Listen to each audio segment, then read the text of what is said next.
It's Monday. It's morning. And baby girl, it's macabre. Welcome to Monday Morning Baby Macabre, girl. baby girl. With Scones Can and we start Darcy. talking like the Rat Pack? Baby girl. I saw a few Listen, bras Dane. listening to our radio program. Hey Doing the guys. Foxtrot. Hey guys. Hi, guys. Hey guys. It's us, Scones and Darcy for another... Welcome tonight. We got a great show for you tonight. We have musical guests, the Bone Brigade.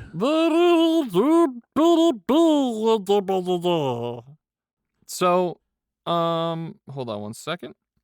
Give me 1 second. So, Scony, Yes. you know that it's a big week for everyone here at the pod. Oh. Why don't you tell the listeners why? Oh, because I just started watching The Sopranos, and it's going real well. And you're really loving that whole psychiatrist thing. Yeah. Give me more of that. Yeah. I'm Tony, baby. Do your best, I like Tony. the show because everyone looks like normal people. There's no like weird movie star good looks in that show. Oh, yeah. They're all dudes between the age of 40 and 70. Scones hates attractive people. They get me going. Scones is like, every day he's like, oh, if I see an attractive person, I'm going to blow my top. It's because I secretly love them. Yeah, it's because before he blows his top, he blows his bottoms, ladies and gentlemen. Hey. Everybody, welcome to Monday Morning Macabre, the show where we talk about scary spooky stuff really fast. You guys know what you're listening to?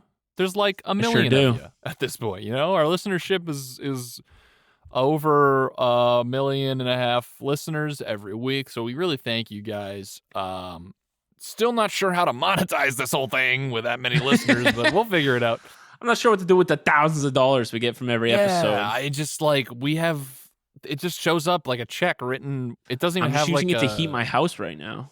Yeah, we're just burning all this money, and we don't know where it's coming from. It just shows up in a dump truck backs into our collective driveway every week, and just a bunch of money spills out on the ground, and we light it on fire. So I mean, thanks. That's the Sling and Dingers way. Whoever's collecting all the money, like, and putting it in the dump truck, like, thank you so much. It's weird because nobody is driving the dump truck. We've checked because we were like, hey, let's stop them, but it's just empty. So it's either remote controlled. Is today actually a special week? Is it like the first? When did we recorded the Outlaw Pass around this time? I have no idea. I just wanted to see where you'd go with it. And fun fact. Ooh, my brother lives in Georgia. He's a listener, and his wife was like, hey, do you know about Lake Lanier? There's a lot of weird stuff happening there. And he was like, boy, do I. He's like, bully. Do I have 30 to 35 minutes for you? Listen, I got a great... Do you want to hear about some crazy shit in that lake? Because these boys will tell you. It's still happening. Like the past couple of years, there's been a ton of mysterious deaths in Lake Lanier. Guys, shout out to Season 1, Episode 32, The Mystery of Lake Lanier. No way. Did you just pull that out? I have no idea. That'd be crazy. If I had an encyclopedic knowledge. That'd be insane. That would be insane. Guys, we still got a good minute and 10 before we got to talk about what you came to hear. So, what's new in your neck of the woods down in old Woodsington, old Townsville, USA? Yeah. Yep. Let's see. There's a new ice cream place opening up downtown. Hell yes. So that'll be a big hit, I'm sure. Listen. I'm not afraid to say it. Say it. Saturday I treated myself. What'd you get? I got a large waffle Chunky cone monkey. of coffee Oreo. Ooh, I won't say from where because then they'll kill you. Yep, they'll come to my house and they'll chop off my feet and they'll put them in shoes and they'll make them wash up off the shore of Washington State. That's so cool. Google it. Guys, if you're what if this is our like way of like that was the episode? Yeah, we're like secretly trying to get people to like do like an more investigation from our something. End. Yeah. Why is Chunky Monkey the funnest flavor? Ooh, I don't know. I've had Dinosaur Crunch. Ooh, that's a fun flavor too. Oh, and we're at 5 minutes. So band. Oh, yep. It's like a Dinger's producer slamming on the window right now. He said, contractually you're allowed, but now you're done. We wrote that in the contract. That's our union issued 5 minutes of nonsense. We went on strike for a couple weeks back. All for that. And they gave us 5 minutes, and here we are. So this week, I'm going to be presenting a story. Oh, shit. Right? I think I am. Oh, you are. All right, good. And Scones is going to sit back, kick his feet up, and stink up the room while like I do. Because Scones, today we're going to be talking about another crazy cryptid that I found. No way. And I had crazy cryptids that I had to talk about. This is the Loveland Frogman. Oh my! This room's gonna stink. Ohio's most famous cryptid. So, band, hell yes. Tickle me bones, babies.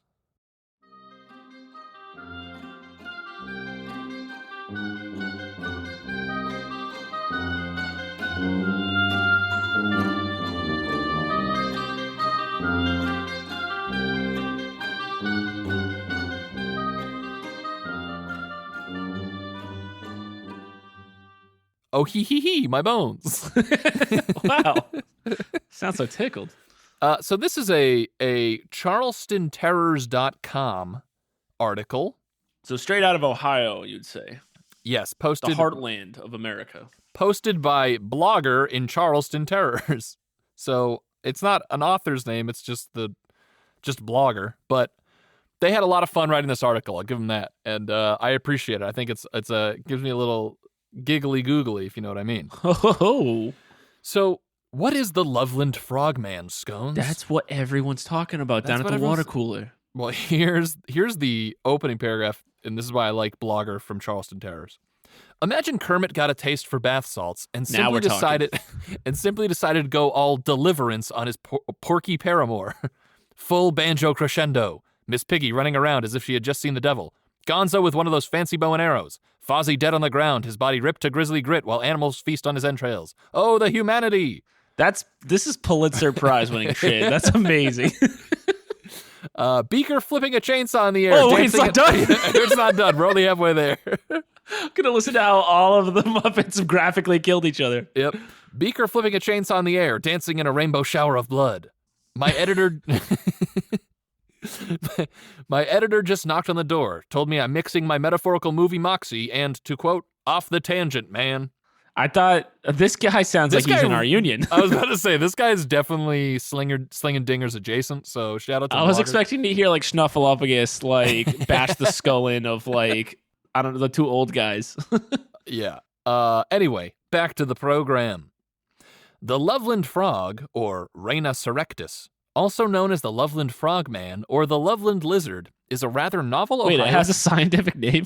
Apparently. I don't know if he decided it or if it... I don't know. Is a rather novel Ohio folklore icon. It is a legendary humanoid toad or frog that... Scones? What's the difference between toad and frog? You're a bio guy. Oh, well, frogs live most of their life and both have to breed or lay eggs in water, but frogs live most of their life in water and get their food from water sources, usually aquatic insects. Mm-hmm. And then a toad lives most of its life on land and eats mostly terrestrial things like ants. So I'm a toad. Oh yeah, we're big. Well, I don't know. Back in high school, I was a frog kid, but now I think I've transitioned to toad. Yeah, toad team, toad team, frog squad. Guys, write in and let us know if you're Frog Squad or Toad Team. We're gonna put a graphic out with the results, and the winner will get a T-shirt. It's the Marvel Civil War no one knew they wanted. Yes, the most ambitious crossover event in movie history. It is a legendary humanoid toad or frog that prowls the romantic and oftentimes melancholic nights of Loveland, Ohio. What is Loveland, Ohio romantic? It sounds like it. I mean, it's Loveland, dude. Right. I mean, is Greenland green? Hey, come on. Hey, whoa. Hey, whoa, hey. Hey. The creature supposedly stands upright at 4 feet. It has been the subject of much debate. Is it real? Is it a frog or a toad? What happened in 1972? Is there a bounty on its head? And more importantly... Wait. to some old-timers, was bathtub moonshine involved in its fertile, imaginative offspring? Wait, it's fertile... imaginative... It's offspring or its creation? Like, it is the offspring of moonshine? There's, these questions, hopefully we'll get to the answers, Ooh, I'm sitting on the edge of my seat, stinking up the room. Stink up the room, stink up your car, stink up wherever you're listening, and sit back and keep on stinking. University of Cincinnati folklore professor Edgar Slotkin compared the Loveland... What? He's a professor of folklore? Yeah, dude. That guy gets a fucking pension. Yeah, he does. That's taxpayer. We could look up his salary right now. Woo! That's insane. Professor Edgar Slotkin compared the Loveland frog to Paul Bunyan, the creature gaining certain notoriety as a folk legend in the same vein as Paul, Old Stormalong, and the Chupacabra. Slotkin studied the phenomenon and even graphed the sightings. He noted that the stories have not only been passed down through generations, but that most reports of the Loveland frog come in predictable cycles. Like, the clown from It. Yes. Every 7 years, a 4-foot frog comes out and sings you a tune with his banjo. So, this section is called the Loveland Froggy Ballad. The legend of the Loveland frog can be traced back to the post-war era, to the rockin' 50s. Hey. Fuck the 50s. Bring that hashtag back. Hashtag. Stories started popping out. Tales that differed slightly from one another about a massive frog causing all manner of mischief. Urban legends that seem far-fetched but are incredibly exciting and fun. Urban legends that seem far-fetched but are incredibly exciting and fun spread, like the Mothman or the Chupacabra. The Loveland frog has more or less become an icon of an era, and an era where UFOs were becoming a thing. Pulp sci-fi movies were hot, and America's youth was even hotter now. And America's youth was starting to envision what Woodstock and all those psychedelics might do to their system. The tale starts off more or less the same. It's a balmy May 5th evening. It's a bunch of greasers, hitting on a bunch of girls. In one story, the motorist is heading out of the Branch Hill neighborhood when he shines his car headlights on the huge figures. The trio erected on their hind legs and just standing in the middle of the road. The man honks his horn. The figures perk up. They twist their necks around. A gasp! All three look at the driver with leathery skin and frog faces, which is how I'm described as well in my sightings. The other version, almost hit me in the middle of the road at night in the highway. And we're standing there like, ooh! The other version goes like this. The motorist spots the creatures under the Loveland Bridge, one of the many going over the Little Miami River. He honks his horn. Miami River? Little Miami River. He honks his horn. The creatures shot out from under the bridge. One lands on his hood and croaks. The driver passes out. Version number 3. Oh, no, wait. Is the car still going? I don't know. Fade to black. Ooh, Sopranos. Sopranos. Version number 3. Same bridge. The motorist pulls over, and he gets out of his car and spots the creatures. All three are conversing animatedly. The driver calls out to them. One of the Loveland frogmen gets up, points his finger at... so scary! Points his finger at his friends in the universal gesture of, put a pin in it. Turns to the bothersome intruder. Can't you see we're holding a conversation? How rude. Holds out a wand over his head and flicks the Harry Potter-approved apparatus. A blazing fire of sparks cannon out of the wand, and the motorist have no flees idea the what's scene. happening right now. So, yeah. I feel like I just blacked out and came back. It does something totally different. So the frog stands up. He points at the people. He says, give me a goddamn minute. Pulls out a wand. Lights it ablaze and starts shooting Avada Kedavras at them. Yeah, basically. So that's why I was like, I love this cryptid, because if you look up pictures of him, it's this silly looking frog holding up a wand shooting fire. It's awesome. And it's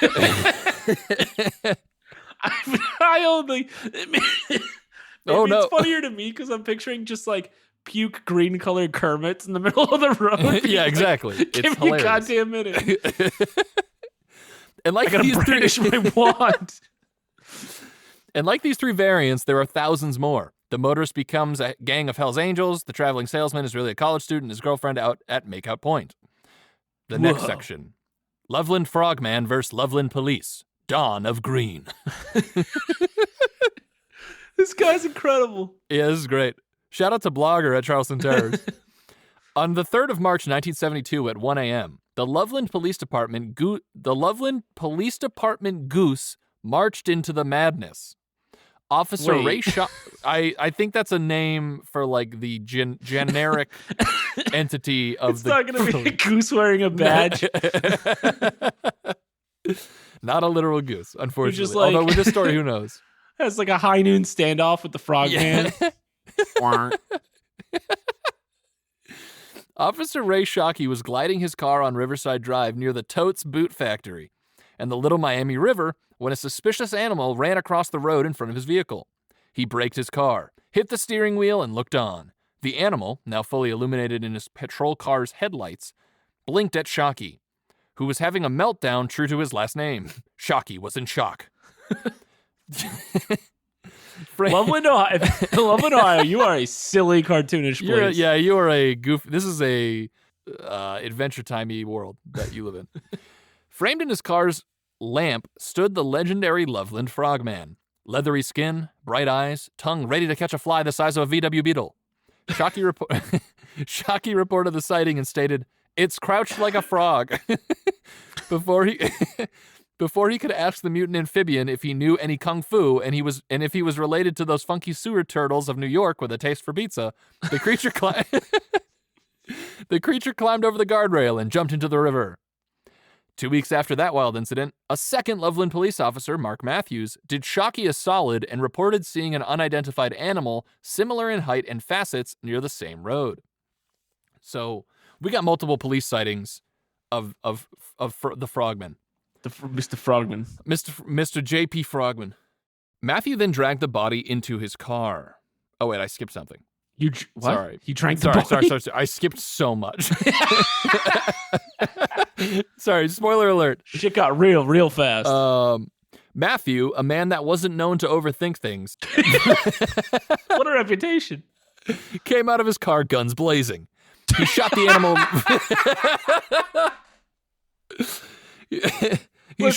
Matthew's a cool, collected guy. He came out of his car, brandished. Guns blazing. He shot the animal right between the eyes and double-tapped it, Sicario-like, just to be certain that the Loveland Frogman was on an express trip to the lily pad up in the sky. This is fantastic. This is the best article we've ever had. Ever.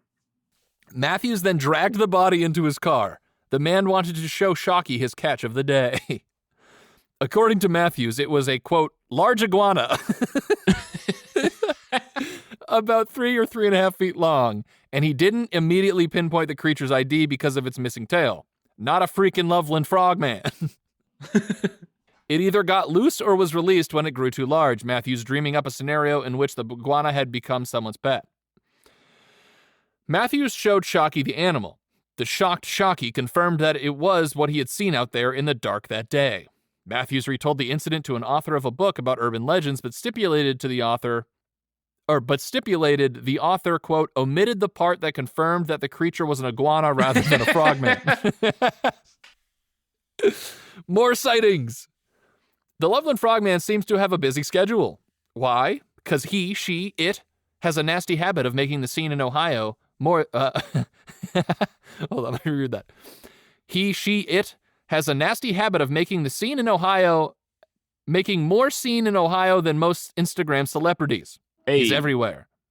Sightings of the Loveland Frogman abound. A great deal of them hoax or kids sampling the Frogman's hallucinogenic siblings. Sightings of the creature have inspired all manner of folktales and urban legends, to the point that the old Froggy actually has a yearly festival in his name. Ah, I love that. I love it. I love small town festivals of folklore. This next section, the Pokemon incident. Dum dum dum. In August of 2016, so we're now modern day. Hey. The whole farcical and outlandish chronology of the Loveland Frogman took yet another turn into the land of the wacky.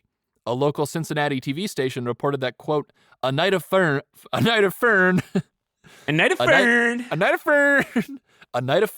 turned into chilling tale of horror. People glued to the television screen. A night of fern. A night of fern turned into a chilling tale of horror.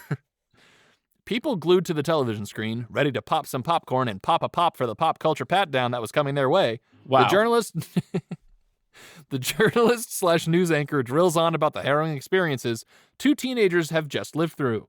2 Pokemon Go enthusiasts were out hunt. I know. Remember? Dude, that was a hell of a summer. Summer 2016 was like everyone. Everyone was going to get Pokemon, except like the way they made the game, all you could get was Pidgeys and Weedles. Yeah, that's true. And I was like, but I'm at a beach. Give me a little, I don't know. Give me a crab. Give me shit. I'm out here looking for fucking Squirtles. I can got shit. 2 Pokemon Go enthusiasts were out hunting a Pikachu between Loveland Madeira Road and Lake Isabella when they came upon a real-life monster that did not fit in their pocket. The kids claimed that a giant frog near the lake, quote, stood up and walked on its hind legs. The real tragedy was that those fancy Pokeballs Nintendo included in their iOS platform did diddly squat to the immense amphibian. Hey, did it pull out a wand? Well, that's who knows. Nintendo's trendsetter was unable to catch the Loveland Frogman. Sometimes you simply can't catch them all, it seems. In May 2014, the Loveland Frog legend was made into a musical titled Hot Damn, It's the Loveland Frog. Wait, hold on. I gotta Google it right now. It has decent reviews. It's the Loveland Frog.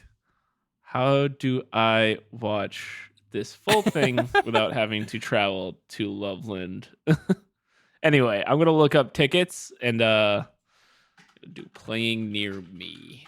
Loveland Frog, the musical, near me. Hot damn, it's the Loveland Frog. That was 8 years ago, so we might have to cast. Hey, listeners, we're casting the musical Hot Damn, It's the Loveland Frog, and if you want to be in it, shoot us a DM. Especially if you have like a toad-like amphibious body. In May 2014, the Loveland Frog legend was made into a musical titled Hot Damn, It's the Loveland Frog. It had decent reviews. Everyone was expecting for Kermit to do a cameo and play his banjo. And that is the end of the article. Which makes it so much better. So, the Loveland Frog, ladies and gentlemen, what an absolute crazy... Yes, the picture is hilarious. So genuinely, I implore all of you to just Google the Loveland Frog because there's some hilarious art pieces made of like a frog with a stick in its hand looking like a wizard. That's my favorite part is that the frog pointed at them was like, give me 2 fucking seconds, pulled out its wand, and then started just firing off at them. It just was like, bratata. Yeah. So, J.K. Rowling, if you're out there, we got a new house for you. The Frogman house or whatever. I think she's canceled, isn't she? Oh, is she? Okay, sorry.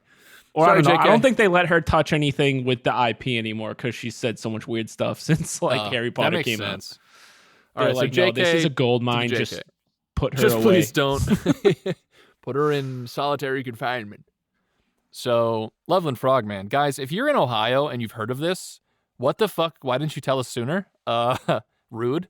But also, if you have any stories, I'd love to hear them. Make sure you guys contact us and let us know if you're if you're Frog Squad or Toad Team. I feel like the Loveland Frog has to be like the head of the Frog Squad at this point.